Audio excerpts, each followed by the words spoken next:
how do you get these young people who don't communicate through organizations anymore, who don't identify with the brand of Democratic Party? I mean, really, it's much more than just organizational stuff. It's how do you action items. And I tell the people around the country, it's like if you want people who have naturally brown hair to come to your meetings, then you have to have an action item. They have no interest in coming and listening to a treasurer's report and a secretary's report and something that they did 3 years ago. Are we writing postcards to Amnesty International? Are we making phone calls to protect health care? Are we organizing a march for LGBT rights? Are we doing something and trying to change the focus? Trying to change the focus of these meetings into being actually action items. You actually are doing something too. And we saw that in Secretary Clinton's campaign. She had Lady Gaga and Katy Perry and every actor and celebrity, but she couldn't get young people. I was going to I remember being in New Hampshire and it was very early in the campaign, and I took a picture of Senator Sanders' crowd, and it was young people screaming, passing out cards of organizational stuff. It was like an activist meeting, and I looked at Secretary Clinton's crowd and a bunch of seated seats in an auditorium with the no offense to older members of the community, but it was a much older, tried listen to the speaker. And when I talk to young people, they say, we want the Democratic Party to be the tool for our engagement. Well, and I saw that. I obviously I wasn't able to go to those events in the primary, so I'm not familiar with that. But what I did do is we ended up having 28 local offices in New Hampshire. The Hillary campaign gave us resources for about 7, and we found the money to open up the rest, working with local committees, because I think it's important to create them as community centers and open them up early in the summer, hopefully in June, where people get used to coming. And what blew me away, I was a volunteer fiend when I was a little kid, and as high school, I was always at the headquarters, but I was often by far the youngest person. There was rarely ever another high school kid there. I never went to an office in New Hampshire that did not have 3 to 4 high school kids in it. And that so inspired me. The fact that they broke through and realized that this was their future and that they were going to fight so hard for it. And so what I did is when we had the big dinner 2 weekends before the election, I sent an email out to all of the headquarters. And I said, send me the name of 4 or 5 of your high school kids and let's give them free tickets and let them come to the dinner. And we ended up with about 5 tables of high school kids there. Wow. Those dinners, you always want to raise as much money as possible. But I remember going to them as a high school kid. And those were magic moments to me, where you actually are in the same room with your governor, with your senators and congressmen and other people that you read about, and you get to see it. I mean, it's a big deal. And so it's worth the $25 that it costs you to give them the rubber chicken. And it's just, I just think that's so important that we make sure they always include the young folks. And that's why we do so well. We've got a full-time executive director with our New Hampshire Young Democrats, and we elected, I think, 10 under 30 to our legislature. Granted, we have a large legislature, so it's a little easier, but we made a real effort to make sure that they were included and involved. And they had a massive fundraising event on a couple hundred people on Friday evening, where they handed out awards to each other, and I'm just so proud. They're learning to organize on their own. And because if you're not bringing new people along, who's going to replace you? And I see this happen in state party after state party. And it is a nut that I am determined to figure out, that you'll have a state party that is just phenomenal. But it's because they have a great state chair and or a great executive director. And when that person or those 2 people leave, the thing just goes to shit. And that shouldn't happen. There should be some systems in there. There should be some sort of a built-in, so that the programs continue and the energy continues, and that it shouldn't be wrapped around the personality of who holds the position. So In 2008, I worked on the Obama campaign, right?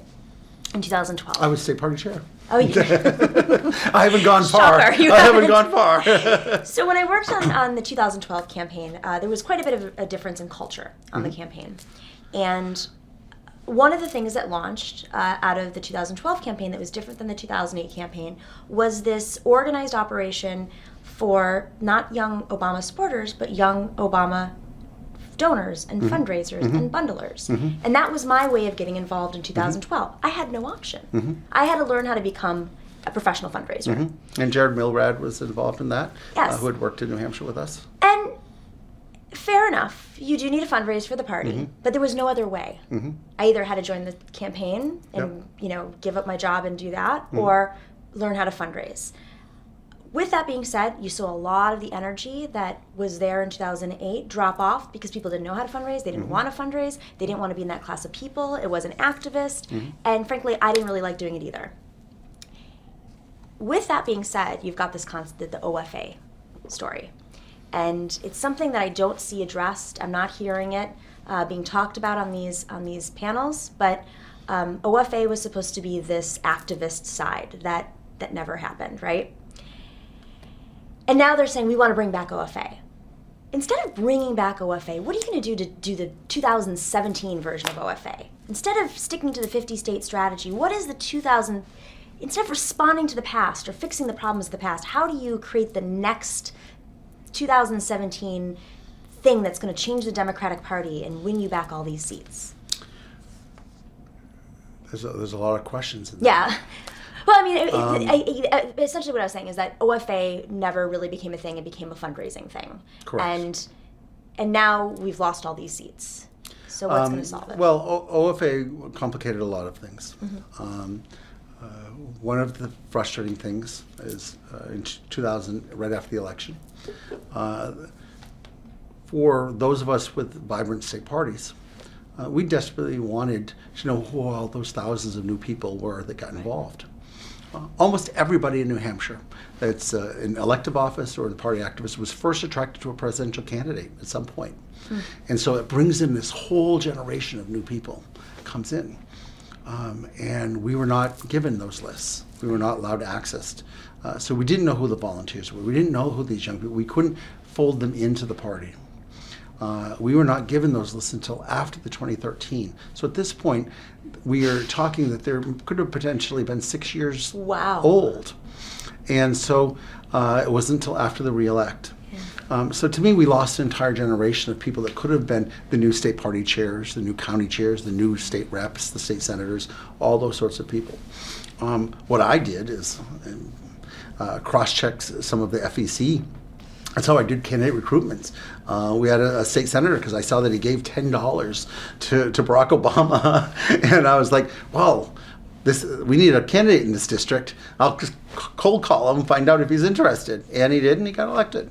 But you have, but that's incredible. Well, that's the sort of work you got to do Wow. to try to bring, because I knew that there were some new people out there. And trying to get that. But I shouldn't have had to do that. Right. And other state parties, maybe the chair wasn't full time, and maybe they didn't know how to do all that. Maybe they didn't have all the experience that I've had for decades. We should have been able to have access. We were told that these people had a unique relationship. If I'd heard that one more time, I was going to scream. A unique relationship with Barack Obama, that they didn't want to be part of the party. Well, you give them the option. Let them find out what the party really is. Maybe they never actually was welcomed into the party. And so those state parties that wanted to have them involved, why not bring them in? So OFA was this whole separate organizing group. I think that we didn't focus on the right things. I don't think the OFA focused on the right things right away. God love the president. He tried. He absolutely was convinced that he and his circle had convinced that they had changed politics forever, and never understood for a good couple of years at how huge the Republican opposition was going to be. And so we didn't start off when he had all that popularity and we had all those numbers. We had 60 U.S. senators. We had the majority and all this. That's when we should have gone after the weak-kneed Republicans and put pressure on them. Because one thing I learned being in the legislature in New Hampshire for 18 years, if you pull in some Republicans, suddenly the weak-kneed Democrats behave because it gives them cover. And I kept telling that to the White House. It's like, why are we not going after these Republicans that happen to be in Democratic states at that time? Or remember, they knocked a lot of them out in the primaries, over the course of the last 8 years. But at that time, there were some moderate, so to speak, Republicans in the Senate and in the House. Right. We could have actually had even a bigger change. But it's about tactics. It's about where you came from. It's your experiences in life. But that's what I absolutely believe. I think right now, you asked what the unifying issue is. I think Donald Trump is a massive recruitment and unifying, and we need to go full blast on those Republicans that are in those districts that we can take out, and because every Democrat will line up if we can get the Republicans. So let's do that this cycle. At some point, perhaps Donald Trump's going to get his act together. I doubt it, but if he does, we will have squandered this time if we didn't utilize it to bring it. The New York Times today, there was a story about how his staff, his senior staff, is going to reassess their strategies because guess what? The protests have been making a difference. Yeah, and I think we need to encourage them, and people standing up and speaking out. I mean, I don't know how many protests you were part of, but certainly as a high schooler, I took bus down here to for nuclear disarmament. We did a march on the UN when I was out 15. Wow. We did marches. I got arrested at the Seabrook nuclear power plant when I was 17. That's what young people want to do. They want to get out and actually make their voice heard. So encourage people to do that. Don't say, oh, that's a bad thing to do. I think we need to encourage as much activism as possible. Just coming back to the DNC real quick before we wrap up. The DNC seems to have been a vehicle for presidential cycles. And Debbie Wasserman Schultz, of course, stepped down in the summertime, partly because WikiLeaks, whether the hacking was... Listen, there's an argument over the hacking itself, and then there's an argument about the content. Listen, whether or not... to me, we're past the discussion of whether there was a thumb on the scale or not. Right. Because there was an appearance of the thumb on the scale. So if you're doing something that creates the appearance, it's just as bad. So you can't do anything that even creates that sort of appearance. And so I don't think we'll ever know definitively. Right. But the fact is that there was certainly more opportunities to have that appearance, and that was wrong. And that's why I came out really strong. And when I give my remarks, the very first thing I talk about is talking about this nominating process. And that's what I offer. And it's completely different than the other candidates running for chair, is that I was involved in the process in either 08 or in 16. I was a state party chair. And as the chair of the First Nation primary, I'm absolutely committed to making sure that we are 100% neutral. And I have done that, whether it was walking Bernie in to make sure that he got to be on the ballot, or it's making sure that the rooms always had the same percentage of, we would block the sale of tickets to our dinners to known supporters so that neither side could overwhelm the other at the events. I mean, we really worked very hard to be fair as possible. At our state convention in the September, normally we would have had it in a high school gym. Well, if it had been a high school gym, there are about 900 folks that would have come as our regular delegates. Well, 85% of them would have been Hillary supporters because she had locked up the sport. So Bernie would have come, and it would have been just simply speaking to the activists and the regulars that come to the convention, and I didn't think that was a fair opportunity for him to be able to talk to Democratic activists. And so we went to our arena and opened it up, and we ended up having 4,000 people there. And it allowed people to come to the arena and actually hear him, hear Martin O'Malley, hear the other candidates that are running. I consciously did things over and over to make sure that everyone had an opportunity to appear, everyone had a fair opportunity to be able to make a presentation. And that's what we need to do on the level. So the debates, the chair should never have that sort of authority. I think it needs to be put into the role of the full executive committee, over 40 members from all walks of life. They should have that authority of determining what the debate schedule is. I think at the very least, you would have people that were then agreeing with you versus the situation that happened last time where she was standing alone. The joint fundraising agreements, I don't think that any of us really appreciated what was really happening. And so I will say one thing unilaterally: I would never sign a joint fundraising agreement with anyone in a primary again. And whatever each state party want to do, that's up to them. But as far as I'm concerned, it just opens too many questions. It is not what I thought it was. I thought the money was going into a lockbox. I thought the money was going to go to that specific state party. That is not what happened in any way. And I'm not saying I was misled. I just didn't understand. And I learned my lesson, and we're not going to do that again. Certainly not in New Hampshire, anyways. And I think the caucuses, I think that the enthusiasm that folks had for the candidates, and they would show up, and the state parties were not capable. Remember, state parties weren't getting the support, so many of them have 2 or 3 employees, and you're literally dealing with tens of thousands of people showing up. How could you process all of them? How could you get them all involved? And so it looked chaotic, it looked crazy, and it just didn't work. And I traveled to Maine to help out, I traveled to Nevada to help out, and the DNC had a position of they didn't want to get involved. Well, I think the DNC needs to go in and supplement to make sure that everyone gets, this is about voting rights as far as I'm concerned. How can you say that you're for voting rights on a national level when in New York, for instance, a judge just ordered and said that people's voting their ballots during the primary were eliminated? That's against the law. I mean, that's happened all over the country. Arizona, my grandmother's been voting in Arizona since 1946. Was denied at the polls during the primary because she wasn't a Democrat. They said.